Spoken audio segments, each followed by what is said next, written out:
1,000 people. Good day, and now we have 70,000 people. Those food centers on Yeah. Well, true. it's Yeah. like, okay. I was called Jimmy Jones, because it was leaving Jimmy Jones before. And James bought from him. He's the first guy that opened on Sunday. I worked at the I Big mean, I Star. think it's clear. So the second he opened, all of a sudden, I was introduced to working on Sunday. Because they opened up the- Well, it was, I'm sure it was a big deal. Oh, yeah. I surely am the age where everything was closed on Sunday. Absolutely. He just said everything, so I'm Jewish, I already, get my Sabbath, so it's gonna be up on the years. Yeah. Are we ready, Kate? Yes, go for it. I call this meeting of the Oxford Historic Preservation Commission to order. First up is approval of the agenda. We're all holding a current copy of the agenda. Is there a motion to approve it? So moved. Motion has been made. Is there a second? Second. All in favor, say aye. Aye. Any opposed? Approval of the minutes from the December 2025 meeting. Is there a motion that we approve the minutes as presented? So moved.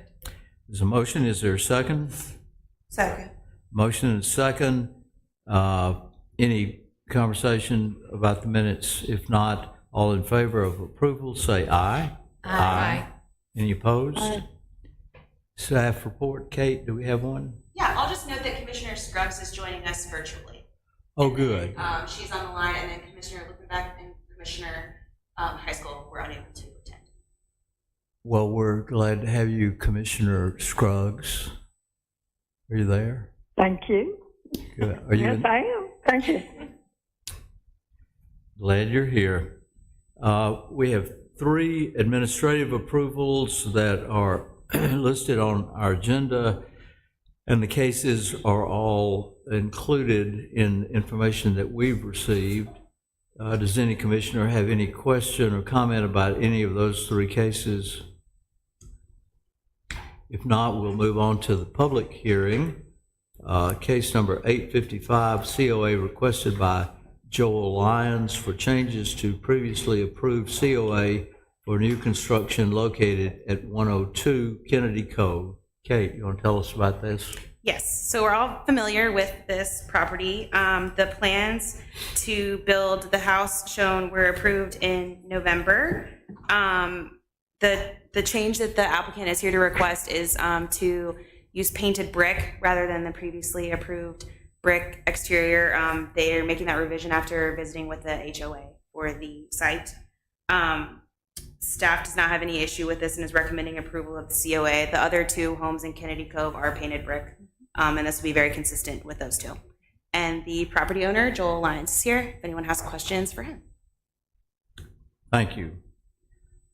So we're being asked to approve a change to the previous COA to allow the exterior brick to be painted in compliance request of the homeowners association there. Is there a motion that we approve this request? Is there a second? Second. A motion and a second. Is there any other discussion or any questions for the homeowner? If not, all in favor of approval, say aye. Aye. Any opposed? Aye. Thank you. I'm sorry, Diane, I spoke over you. That's all right. I approve. Thank you. I can't remember whether we voted or not. We did? Yeah. All right. Thank you. Next item is case 850, a retroactive COA requested by Sally Yout, I believe, for already completed work, including an unauthorized demolition of the outbuilding located at 1407 Pierce Avenue. Kate? Thank you. 1407 Pierce Avenue is listed in the Historic Resources Inventory Survey as a 1-story, 3-bay frame double pile cottage with minimalist traditional influence, built circa 1945. Has brick veneer siding, added circa 1985, according to the survey. A side gable roof covered with a standing seam metal roof.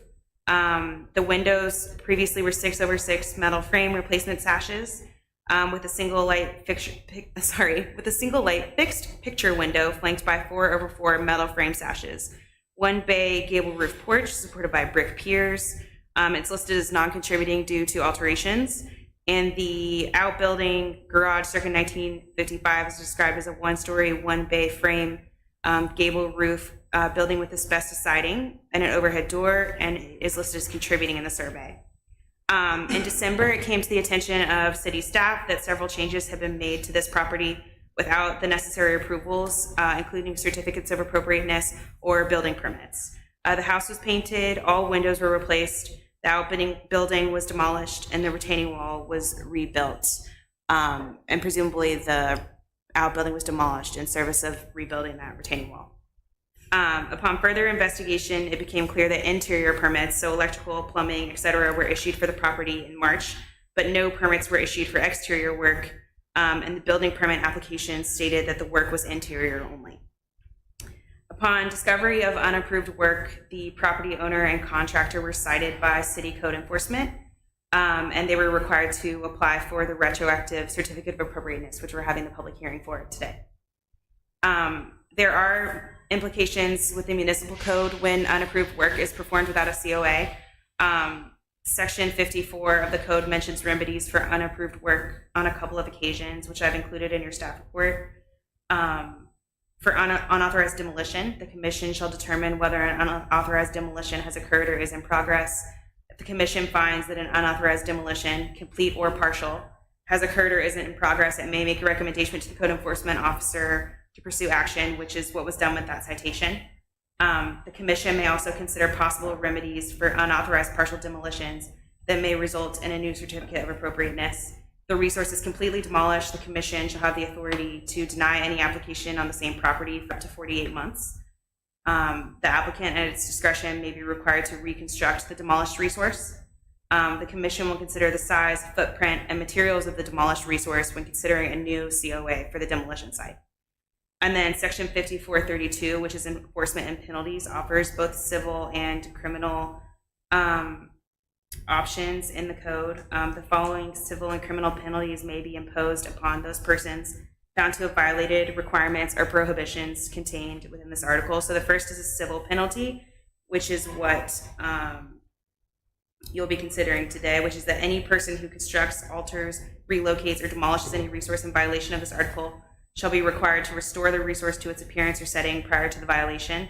Any action to enforce this provision shall be brought by the city upon the recommendation of the commission. This civil remedy shall be in addition to and not in lieu of any criminal prosecution and penalty. And then the criminal penalty, which will be heard by the judge when this goes to court. Any person violating any provision of this article shall be guilty of a misdemeanor and shall be deemed guilty of a separate violation for each day during which any violation hereof is committed. Upon conviction, each violation shall be punishable by a fine of $500 or an amount otherwise determined by the court for each offense. So as I mentioned, the applicant has already been cited by code enforcement, and as required by the ordinance, staff requests guidance from the commission on possible retroactive COA approvals related to any portions of the project that you guys would find acceptable according to the design guidelines. Possible actions by the applicant needed to remedy this issue, which could include reconstruction of the demolished outbuilding, requiring removal of the paint. I don't know that the denying any application on the same property for up to 48 months that you're allowed by the unauthorized demolition section of the ordinance does anything here because it's not the primary structure on the site, but that could be an option as well. And also the commission, we're asking for a recommendation or communication of any kind to the judge that the commission would like to convey to the judge for the criminal portion of the proceedings. So that was a lot to take in. I know we're going to be talking this through, but I want to take you guys also through the design guidelines references for the work that was done to the property. So we saw the original picture earlier, and this is how the property looks currently. So the applicant proposes to replace non-original windows. There were metal windows in place that were 6/6, and then where you see that double window to the left of the front porch, there was a fixed picture window with 2 6x6 windows on either side. They were clearly not original to the property. It's generally appropriate, based on the design guidelines, to replace non-original windows when they're incompatible with the building's architectural character. So the guidelines specify the replacement units should match the historic appearance and size, style, sash depth, and muntin detailing using true or simulated divided light construction. The applicant installed 1/1 windows, which can be considered appropriate when you're making a replacement and you don't know what the historic appearance of the window generally was. In this instance, I think it helps that there aren't, another feature that would be in conflict with the guidelines, like a grill between the glass pane or something like that. So staff could consider the 1/1 windows appropriate based on the guidelines. Okay, and then we're going to move on to painting the main house exterior. Painted historically unpainted masonry is not appropriate under the City of Oxford Historic District guidelines. The guidelines explicitly state that applying paint or other coatings to masonry that has been historically unpainted is not recommended, as it alters the material's traditional appearance and can damage the masonry over time. The commission has considered this on many occasions, and often the considerations include whether the building is contributing or non-contributing, the age of the building, the nature of construction. So for instance, is it a brick frame construction, or is it, in this instance, it's a veneer? And the style and age of the building when a request to paint brick is proposed in the historic district. So in this case, the survey states that the veneer was added circa 1985. Rebuilding the retaining wall in kind is acceptable according to the design guidelines. However, in this instance, it appears that the existing outbuilding was demolished because of the issues with the retaining wall. So that's a contributing factor in our consideration today. And then the final item is the outbuilding demolition. Demolition of a contributing outbuilding generally requires justification and demonstration that preservation is not feasible, nor is adaptive reuse. Accessory buildings, according to the design guidelines, are to be evaluated in the same manner as a primary structure demolition, and a COA for demolition is required. The design guidelines emphasize that many accessory structures contribute meaningfully to the historic context of the property, and demolition should not be allowed if the building is historically or architecturally significant. In determining significance, the Preservation Commission must consider whether the outbuilding shares materials or form with the main structure, served an important historic function, or represents a characteristic architectural type. So those are the considerations for an outbuilding demolition. So I'm happy to answer any questions that you guys have. The contractor, Bruce Massey, is here. If you would like to speak, Bruce, you may, or the commission can ask you any questions. And the homeowner, Sally, is on the line as well. She's virtual. Oh, Ms. Jout, you're with us. Can you hear me? Hello? Ms. Jout? Sorry, technological difficulties. Can you hear me now? Yes. Okay, good. Sorry. Yes, you're able to hear us clearly?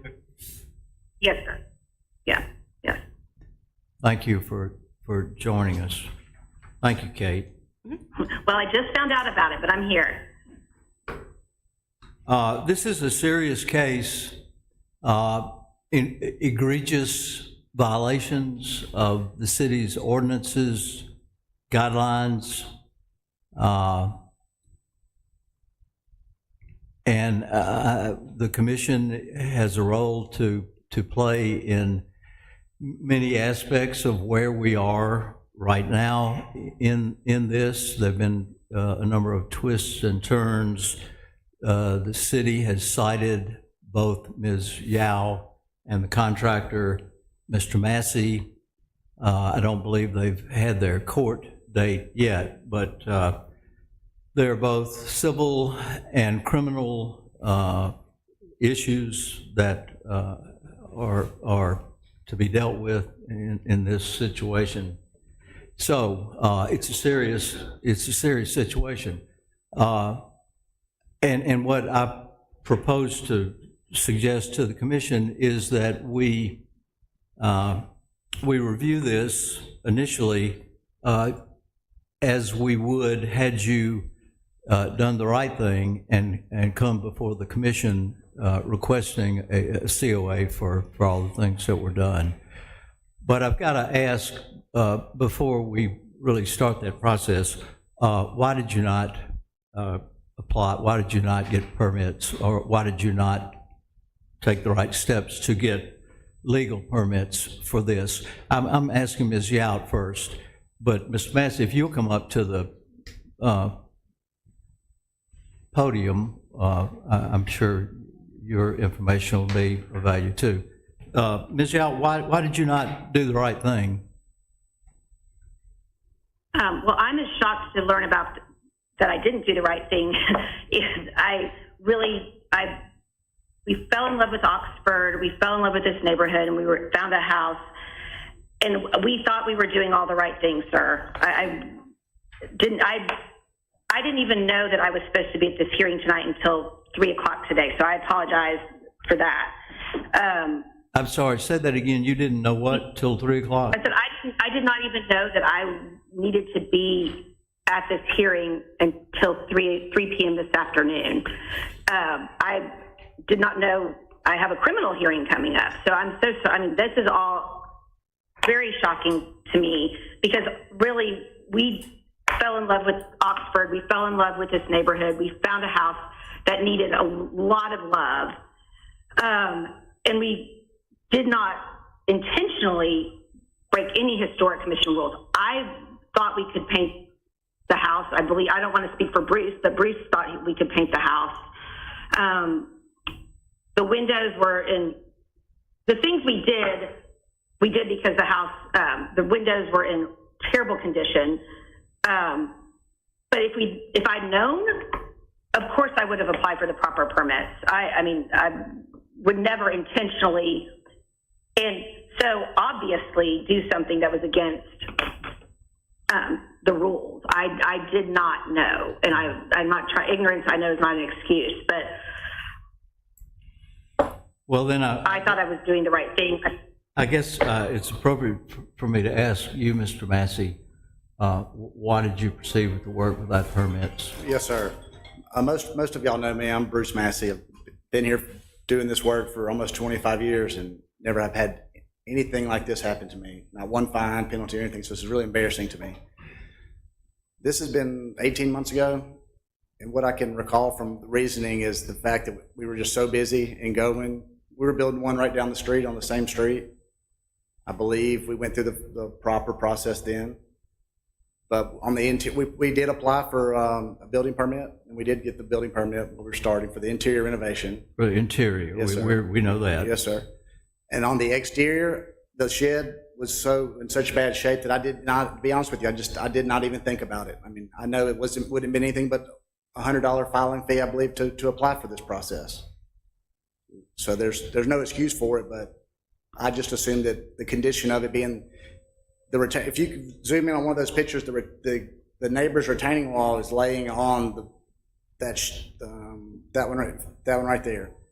It starts bowing in on to the left of the garage door, and it's pushing in the entire that structure. It was so bad. So we removed the building, and then we replaced that retaining wall. One of the other pictures you can see where we replaced the neighbor's retaining wall at the owner's expense, just because we could not salvage that. That's a part. That was a part. The left side was a CMU block wall, so it had collapsed in from the heavy retaining wall, concrete wall laying on it. So in my view, there was no way to fix it without tearing it down. Mm-hmm. She wanted to keep it, and so that's on me. I told her, I said, no, Sally, you can't. There's no way to fix this, to repair the retaining wall and fix the structure at the same time. So that's how we ended up with that. But that's all on me not pulling. I did not think that type of, it wasn't a living structure, so I did not even think about that on the demo permit. Mr. Massey, I don't know you, but I know your reputation and your good reputation, so I appreciate what you're saying. But nevertheless, we've got to go through this process. Yes, sir. And I think the best way for us to do this before we get to remedies or suggestions to the court is to consider these things as if we are hearing them in the appropriate time sequence, meaning before you did the work. So does that suit the other commissioners?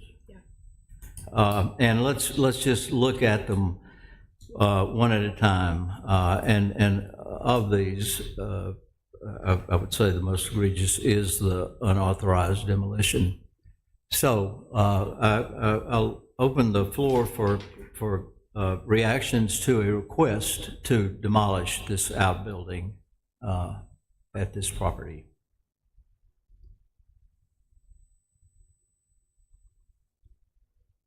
Going by what he's described, I don't have any, and from what I can see, I mean, it certainly doesn't look like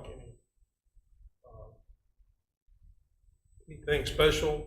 Don't understand, I don't think any major corporation was created inside that garage. Doesn't have any historical relevance anyway, and most of all with the issues that he's describing, it makes a lot of sense that it might need to come down. Yeah, well, we might just kind of revisit that for just a second. I think I heard you say, and I've read in the documents, that to replace or repair the retaining wall, removal of this outbuilding was necessary. Would that have been your Correct. position? Yes, sir.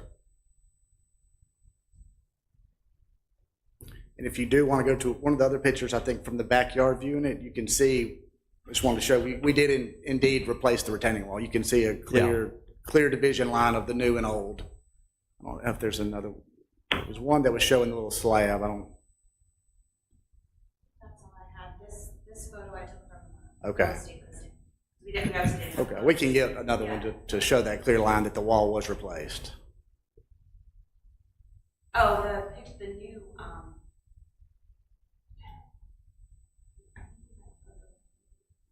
There was one from the back, kind of the angling from the backyard showing that.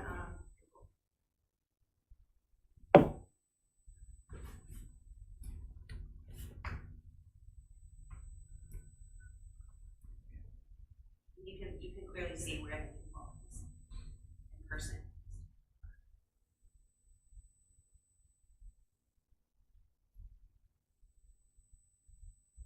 Well, but I've driven by it in person. I mean, the wall is in place, in line. It was done appropriately. Okay. Anybody have any other questions or comments about your thoughts regarding the demolition of the outbuilding? Again, considering it as if we were hearing it for the first time, if they were requesting right now to demolish that building, would anybody have objections to that? No. Fine. We'll move, I'm sorry. Was the outbuilding designated contributing? Yeah. And the house was non-contributing? It's really convoluted. So it's kind of, Kate can explain that. From what I can tell, the house was altered. Like, the original survey also had the house listed as non-contributing before we resurveyed in 2021. The only thing I can think is that the house is listed circa 1945, the outbuilding is listed circa 1955, so they're of the same era. That's, and perhaps the surveyor saw it as that building contributing to the overall narrative of the history of the house. But the main house is so highly altered with the metal roof and the metal at the time windows, and that kind of thing, that they couldn't list the main house as contributing. So, but to Joel's point, I don't think that the outbuilding is historically significant other than that it dated from the same era as the house. But the outhouse was made of CMU. It was covered with It had an you can go back to, asbestos it had siding. some type of siding on Yeah, it. we've actually been inside the outbuilding with the previous owner when they were considering doing some work there, and I don't believe that it had a foundation. I think A lot of it was dirt, if I it remember. was dirt Yeah. floor, and then there was like sort of a lean-to addition on the right side that you can't really see in the real estate listing photo. Like where the house cuts off on Over here, there. there's like a small shed roof addition that had been made. And is that a new garage door? Yeah, it was a like Like vinyl a- overhead garage door. Whereas typically in these, we see those like, they almost look like barn doors that open with wood siding. So I don't remember honestly from being inside the building if the condition of the back of the wood siding.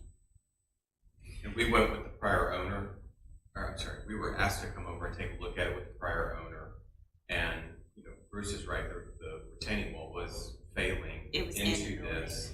And the only option would have been the only other option that was available would have been to dig out the adjacent property and build a new retaining wall, take down, you know, the existing retaining wall to save the structure.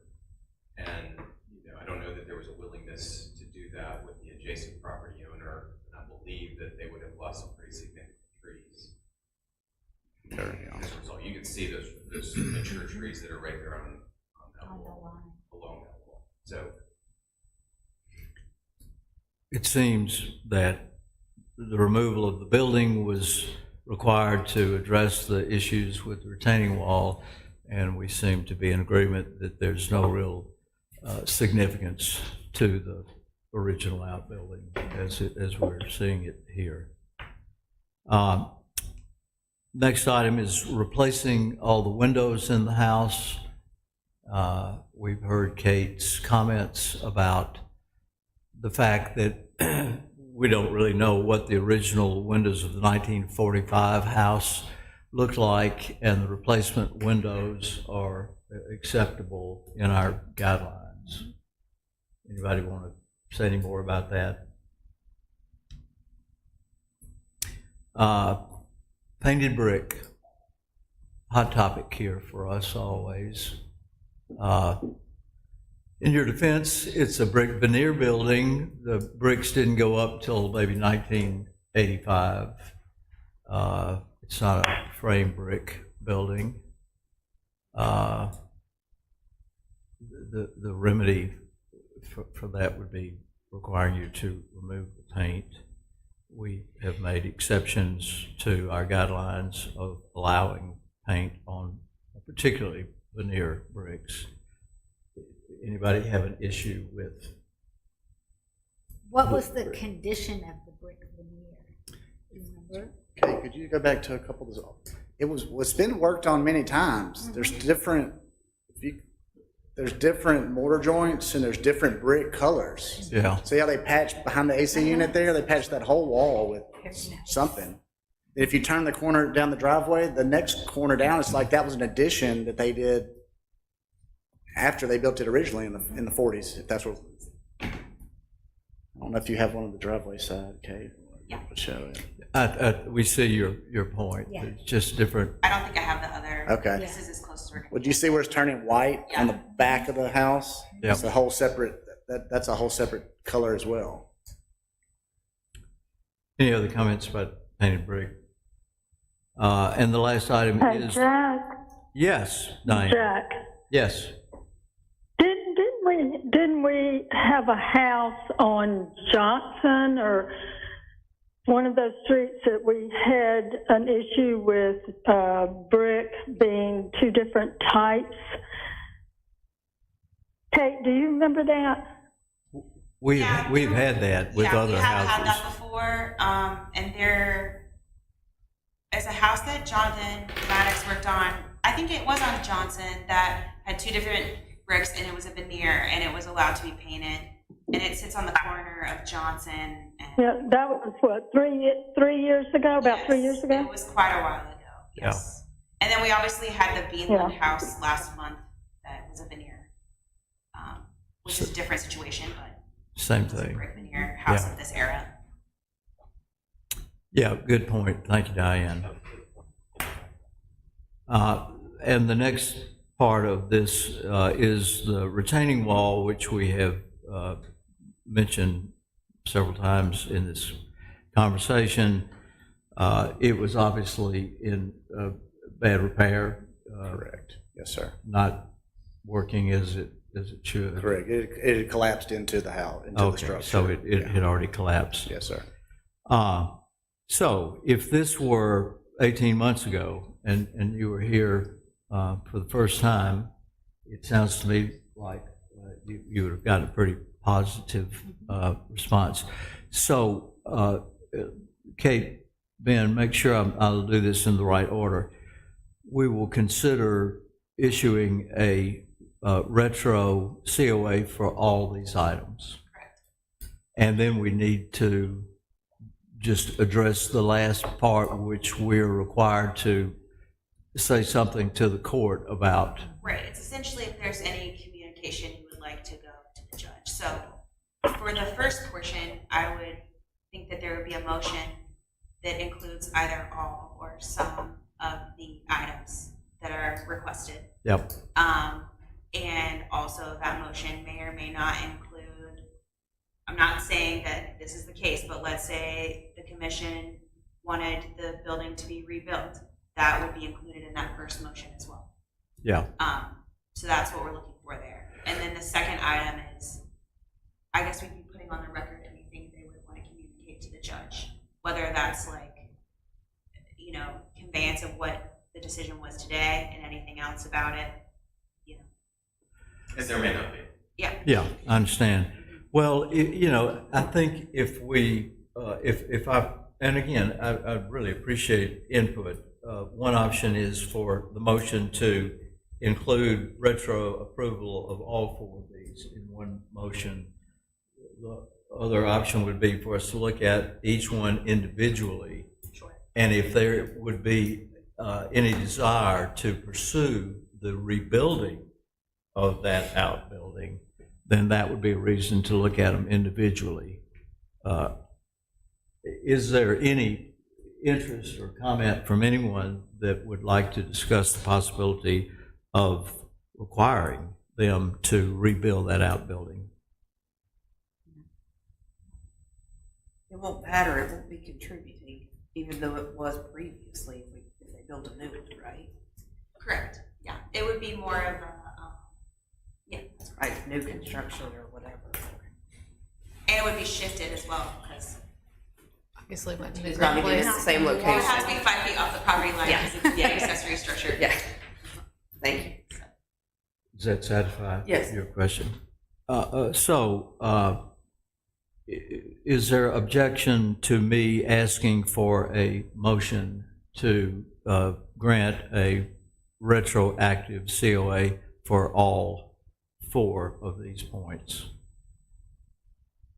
If not, is there a motion? You know, Jack, Yes, I'm sorry, Diane. Jack, the only thing I think I would want in there is for us to be able to state on the demolition that we felt like it should be approved based on the fact of the retaining wall. I don't want someone a year from now tear down something that doesn't have a retaining wall and say, oh, well, you let them do it. So I'm wondering if we shouldn't specify why we approved the demolition.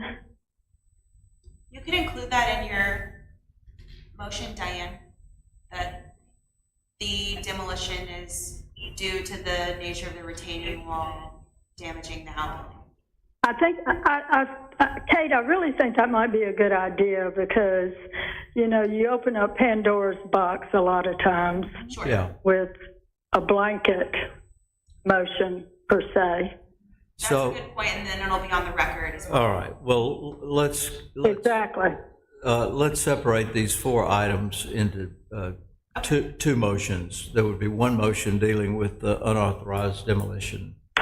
So I would ask for that motion. Diane, would you like to make it and include in it the verbiage about the circumstance for the demolition approval? Yes.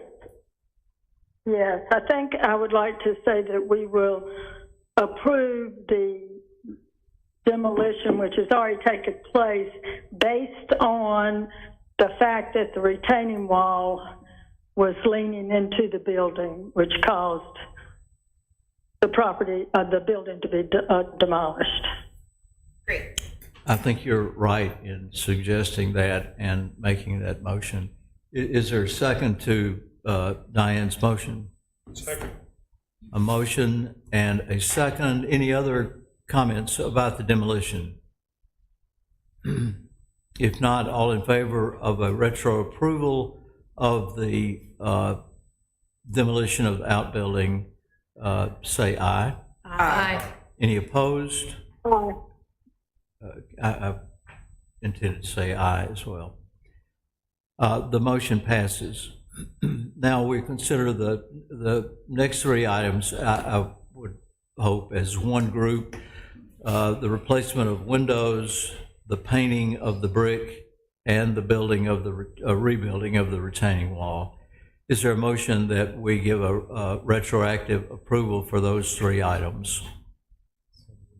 There's a motion. Is there a second? Second. A motion and a second. Is there any other conversation about those items to be given a retroactive approval for a COA?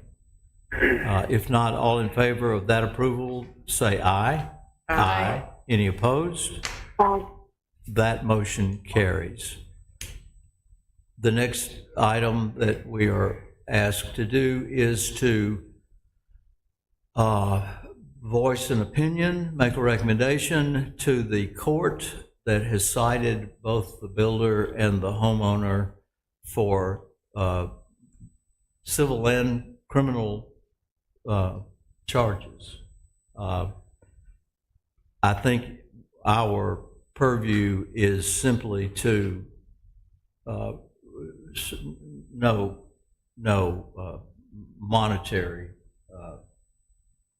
thoughts, but simply that we believe the court should apply justice as they see appropriate for legitimate violations. Agree. Is that, am I complying? No, I mean, I think that we can communicate that.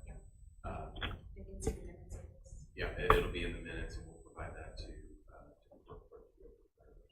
So the words I've just spoken of recommending to the court that they pursue what they see as appropriate justice. Any comments or about that from anybody, or additions or edits? You look like you want to say something. I guess after all of this, I don't even like. I guess whatever Kate said at the beginning is what the court could consider doing. Which Yeah. would be monetary fine. Upon conviction, each violation shall be punishable by a fine of $500 or an amount otherwise determined by the court for each offense. So it kind of gives the judge leeway to do as they see And fit. so really, it's going to the court anyway. And the court's going to decide what they want to do. We're Right. just saying, okay, court, you decide what you want to do. We're Yeah. retroactively approving this. Retroactively approving it, I would assume, would have some effect on what the court's actions would be, but part of the process, because the city has cited the builder and the homeowner, is that the court will be involved. Right, it's that they would appear before this commission and that it would. Yeah, go to the court. and that they had to So, appear before us for what we've done tonight, and part of our process is just right. to speak to the court and say, yes. And what we've done tonight makes it square in terms of like the approvals needed by the city. So I think I would ask for a motion that that statement, I don't mean you need a motion. we don't, it's just, I just you think will it's take captured in the record. what I said, and everybody's had an opportunity to add or Yes. elaborate on that statement. So that'll be handed to the court, and we will have done our duty. That's great. Well, thank you for being here tonight, Mr. Massey and Ms. Yout. Ms. Yout, might I ask, where do you live? I live in Texas right now. I'm in a town called Round Top, Texas. It has about 90 people in it. Well, Trying to get everything ready for the freeze.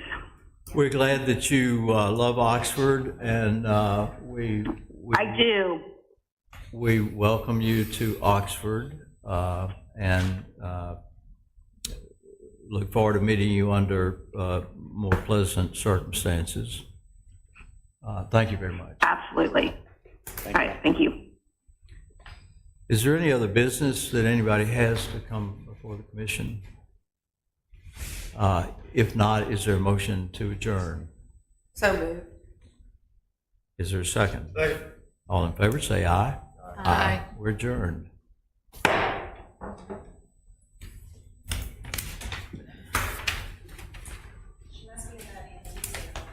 Yes, around. I'm like, ooh, I wish I was